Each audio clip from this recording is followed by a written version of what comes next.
This is day one of building a mushroom farm until we grow 1,000 pounds a week. So I've been growing mushrooms for about 5 years now and finally left my job a year ago to teach other people how to do it too. It can be scary to not have the security of a paycheck, but when your boss spends more time tripping at wellness retreats than in the office, at least for me, it's scarier to think about going back to a 9 to 5. But this week has been pretty exciting. We just signed a lease for a warehouse and are moving in on July 15th. There's a lot to do when preparing to start a commercial mushroom farm, though.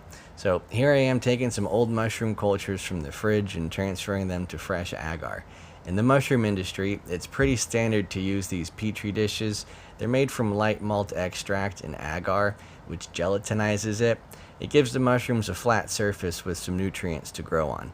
I'm going to let these grow for about a week, then transfer the cultures to this sugary liquid solution where they grow a lot faster.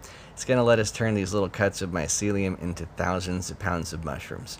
It's pretty cool. The big box I'm working in front of here is called a flow hood. It blows really clean air out the front so I can open these petri dishes without any other spores landing on them to contaminate the culture.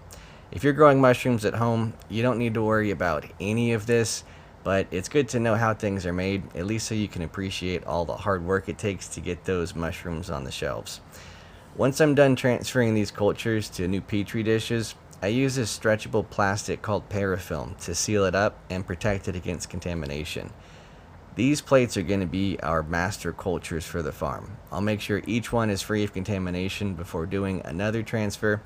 Then they're going to go back in the fridge in case we need them later. You can also clone mushrooms, but you'll usually have to spend a few weeks transferring the cuttings until you get a clean sample, and we don't have time for that. But I'll show you guys how to do that in another video. This is just the start. So follow us and let's grow together.